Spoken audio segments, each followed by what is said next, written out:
The folding chairs inside the church were cold when I touched them. I counted them twice, even though I already knew the number. 42 chairs, every single one empty, except mine. The pastor cleared his throat, the sound echoing softly through the sanctuary, as if even his voice felt out of place in a room this hollow. Sunlight slipped through stained glass windows, scattering colors across the floor, landing gently on the framed photograph resting beside the altar. My husband's face stared back at me. Thomas Price, 40, 4 years of marriage reduced to a quiet smile behind glass. The pastor spoke about devotion, about loyalty, about a man who worked hard, loved deeply, and built his life around his family. I almost laughed at that last part, because if family mattered so much, where were they? My son was somewhere in Arizona, attending a golf tournament that had been locked in for months. My daughter was hosting a brunch in her brand new kitchen, marble countertops, and matching outfits for social media. My grandchildren had soccer games, piano lessons, birthday parties, lives that apparently couldn't pause for 1 hour. I sat alone, hands folded in my lap, listening to words meant for people who hadn't bothered to come. 6 months had passed since Thomas died. 6 months of silence, grief, and waiting. I had organized this memorial because I believed, foolishly, that maybe they just needed time. Maybe this would bring us together. Maybe seeing his face, hearing his name spoken aloud, would remind them of the man who paid their tuition, fixed their cars, showed up for every milestone. My phone vibrated softly in my purse. I already knew who it was. Mom, couldn't make it. You understand, right? Let's do dinner next week. No apology, no explanation, just expectation. I turned the phone off and slipped it back into my bag. The pastor finished his sermon and offered me a look that mixed sympathy and discomfort. He knew. Everyone in that room knew. I thanked him, placed a small donation in the wooden box by the door, and walked outside into the sharp February air of Columbus, Ohio. The drive home took exactly 20 minutes. I remember every second of it. Bare trees lining the highway like skeletons. A sky so gray it felt heavy. The silence inside, my car pressing harder than any sound ever could. When I pulled into the driveway of the house Thomas and I had shared for 38 years, I didn't turn the engine off right away. I stared at the porch he built with his own hands. The garden I planted every spring. The windows that had watched us grow old together, and in that stillness, something inside me shifted. I wasn't angry. I was finished. My name is Eleanor Price. I am 67 years old. I spent my entire adult life putting everyone else first. My husband, my children, my grandchildren, my neighbors, my church. I gave until giving became invisible, until sacrifice was expected, until my presence was optional. Sitting alone in that church, surrounded by empty chairs, I finally understood something that should have been obvious years ago. The people I built my life around only noticed me when they needed something. Thomas and I married young. I was 22. He was 25. We bought our house with savings scraped together from years of skipped vacations and cheap dinners. We drove a car that broke down constantly and laughed about it because we believed in what we were building. Our son, Daniel, was born first. Then our daughter, Rebecca. I stayed home while Thomas worked long shifts at the plant. Money was tight, but love filled the gaps. I packed lunches, sewed costumes, stayed up late helping with homework, drove everywhere, showed up for everything. When Daniel got into college, we took out a second mortgage. When Rebecca wanted to study overseas, we drained our savings. We never hesitated. We never complained. That's what parents do, or so I believed. Somewhere along the way, gratitude turned into entitlement. Daniel grew into a successful executive with a large home and an even larger sense of importance. Rebecca married into a world of appearances and gated communities. Their lives expanded, and somehow, I disappeared. Thomas noticed before I did. He used to sit by the window, waiting for cars that never came. "They're busy," I'd say. He would nod, but his eyes told a different story. When Thomas was diagnosed with cancer, I called them both immediately. Daniel said he'd try to visit. Rebecca said she couldn't leave in the middle of renovations. Thomas died 4 months later. Daniel came once. Rebecca arrived only for the funeral. They cried. They hugged me. They promised everything. And 3 days later, they were gone again. I spent the next 6 months learning how loud silence can be. And then came the memorial, the empty chairs, the moment everything changed.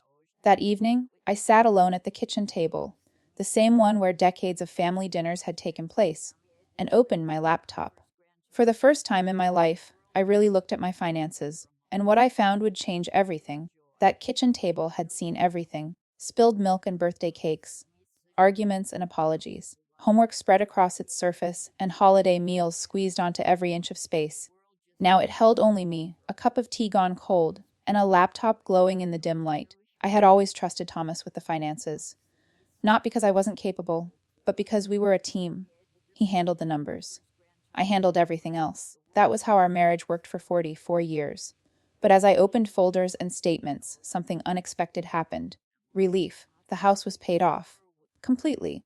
There was a modest pension, carefully built investments, and a life insurance policy Thomas had never mentioned, one he had quietly maintained for years. I wasn't wealthy, but I wasn't dependent either. For the first time since Thomas died, I felt something other than grief. I felt possibility. Over the next few weeks, I started noticing patterns I had ignored for years. Daniel called every Sunday at exactly 4 o'clock. The conversations lasted precisely as long as his schedule allowed, usually under 10 minutes.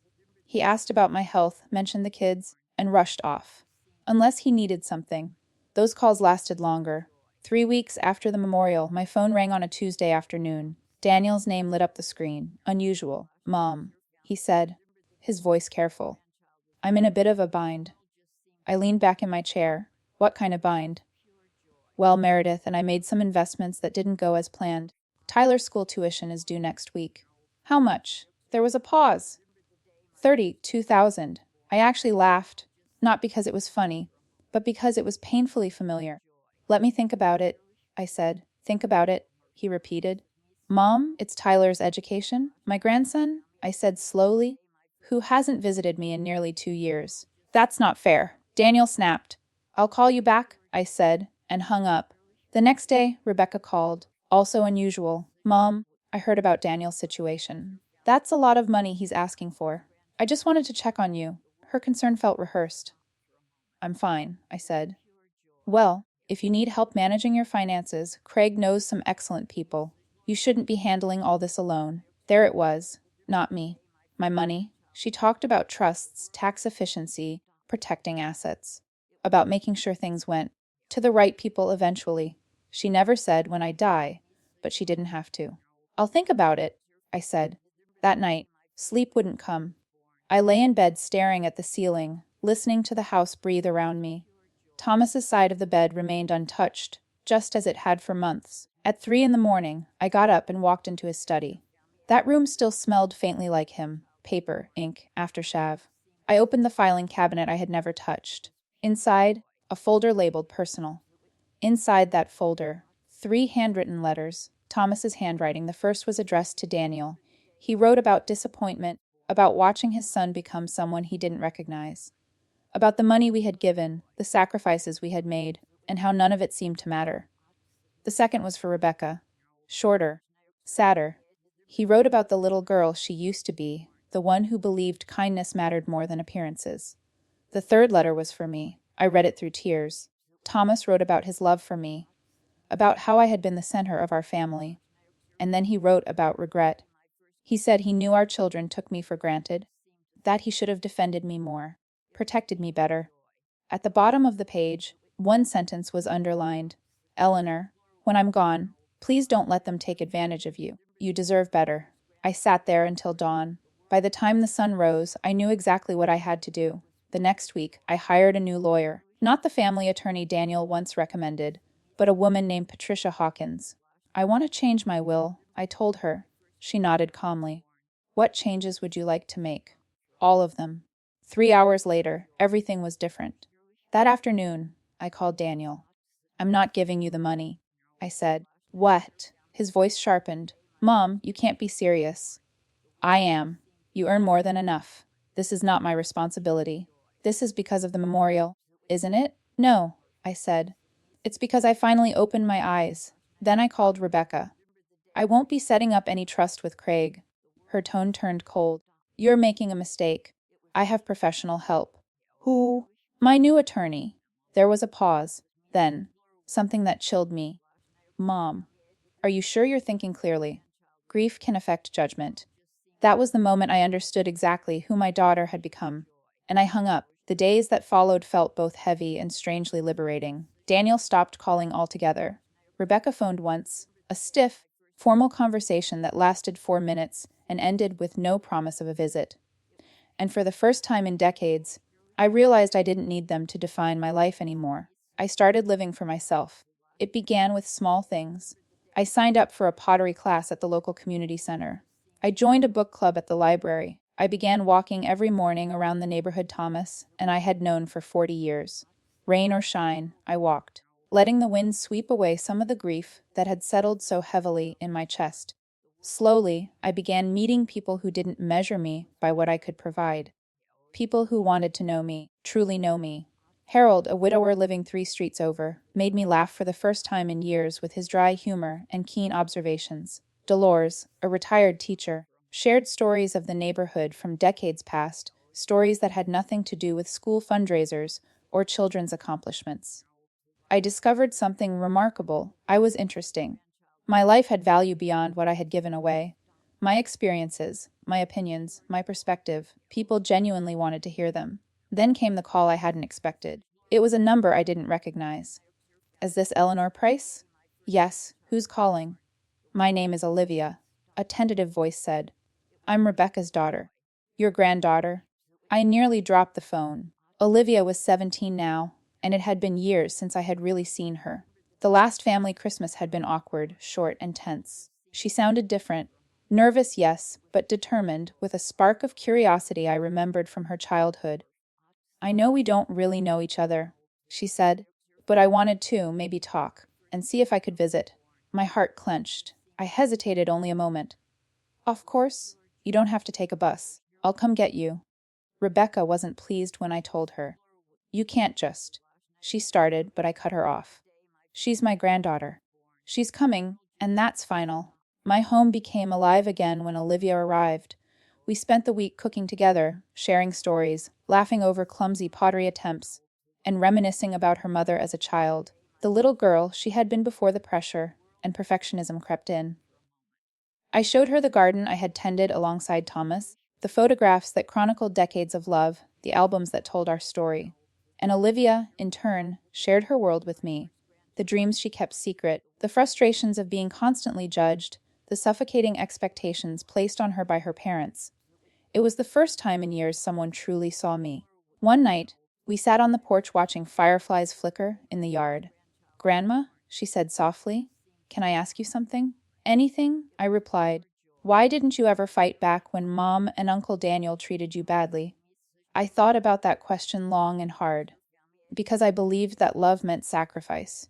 I said finally, I thought if I gave enough they would eventually see me, appreciate me, respect me. Did they? She asked, her voice small but insistent. No, I admitted, but that's not the point. Their inability to see me says more about them than it does about me. And now, I finally see myself. Olivia nodded slowly, her eyes bright. I don't want to be like them. Then don't, I said, a smile tugging at my lips. You get to choose who you become. Her grin spread, and in that moment, I realized, for the first time, I wasn't invisible. The following months marked a new rhythm. Olivia chose a college nearby instead of the Ivy League her mother wanted. She lived in my guest room, attending Ohio State, thriving in a freedom and autonomy she hadn't known she could have. Meanwhile, my children's demands faded into echoes. Daniel called again, this time softer, smaller. His tone carried an unfamiliar humility. Mom, I need to talk, he said. I'm listening, I replied. I haven't been a good son. I've taken you for granted. I don't know what to do. I paused. There was so much I could say, so many memories, so many truths. But instead, I chose restraint. I'm sorry you're hurting, Daniel. I don't deserve your sympathy. But I'm here to listen. He was silent. Then, almost whispering, can I come see you? You can, I said, but things will be different now. I'm not the same person I was. I know, Mom. And that's good. When he arrived that weekend, we sat at the old kitchen table, the same one where decades of lives had intersected, memories spilled across every surface. We didn't solve everything. We didn't have all the answers. But for the first time in decades, we began something real, a conversation. Something honest. Something human. Rebecca never changed. She didn't apologize, didn't call, and didn't visit. Her letters through lawyers threatened to sever contact if Olivia stayed with me. But Olivia was now legally an adult in 2 months' time, and she wasn't leaving. Not for Rebecca's control, not for appearances, not for fear. Olivia's presence transformed my home. The guest room became a space filled with laughter, late night talks, homework sprawled on the desk. She helped me cook meals I hadn't bothered with since Thomas passed. She watered the garden with me, learned pottery alongside me, and reminded me that life could still be tender, still be joyful, still be shared. One Sunday morning, as I sipped my coffee and admired a bowl I had just finished in pottery class, I realized how different everything felt. The house was alive. The chairs were no longer empty. They held stories, laughter, and love, not obligation. People who wanted to be there, people who saw me for me. That morning, sunlight fell across the kitchen table in a warm arc, highlighting the photos of Thomas and me from decades past, and I finally understood the depth of what I had gained: freedom, respect, and presence. Daniel, on the other hand, continued to find his way back cautiously. He visited every few weeks now, sometimes staying for dinner, sometimes sitting silently beside me, seeking guidance and comfort he hadn't known he needed. We didn't rush. We didn't demand. We just rebuilt, slowly, deliberately, and the difference between him and Rebecca became clearer every day. One child was willing to relearn love. The other, rigid in entitlement, remained distant. It was a lesson I hadn't fully appreciated until now. The quality of relationships mattered far more than the title or the appearance of them. One afternoon, I found myself leafing through Thomas's letters again. His words to me were tucked safely in the drawer of my nightstand, a silent anchor. "You deserve better. You've always deserved better." How long had I doubted that? How long had I ignored my own worth in favor of obligations that weren't reciprocated? That doubt had lasted decades. And yet, even at 68, I was finally learning to live outside it. Pottery class remained my sanctuary. Walking the neighborhood, talking to friends, sharing meals with Olivia, these were the threads of my new life. I wasn't waiting anymore for validation from my children. I didn't need approval or recognition.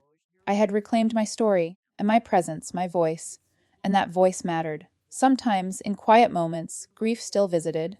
I would touch Thomas's photo, read a line from one of his letters, and feel the pang of absence. But grief no longer ruled my world. It existed alongside joy, along laughter, along choice, along freedom. Olivia's laughter filled rooms that had long been silent. Her curiosity reminded me of the girl my daughter once was, the girl she had become beneath pressures I hadn't known she endured.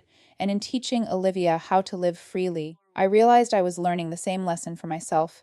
It's never too late to demand to be seen, to demand to be treated with respect, to choose who you let into your life and how.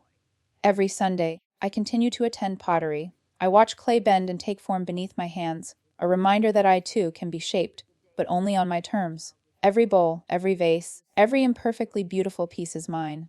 Mine to create, mine to keep, mine to cherish. I look back on 44 years of marriage, the decades of parenting, the sacrifices, the invisibility, and I feel gratitude, not for their recognition, but for the strength I discovered in myself, for the wisdom to finally step into the life I had always deserved. Thomas's memorial once felt like proof of failure, proof that I was alone. But in reality, it had been the catalyst, the moment I decided no more. Now, the chairs in my house aren't empty anymore. They are filled with people who love me, not because I serve them, not because I am convenient, not because they are obligated, but because they choose to be here. And that, I realize, is worth more than any inheritance, any gift, any memory I could leave behind. At 68, Eleanor Price finally sees herself, finally feels herself, finally lives, not as a mother, a wife, a caretaker, but as a person, and it is glorious.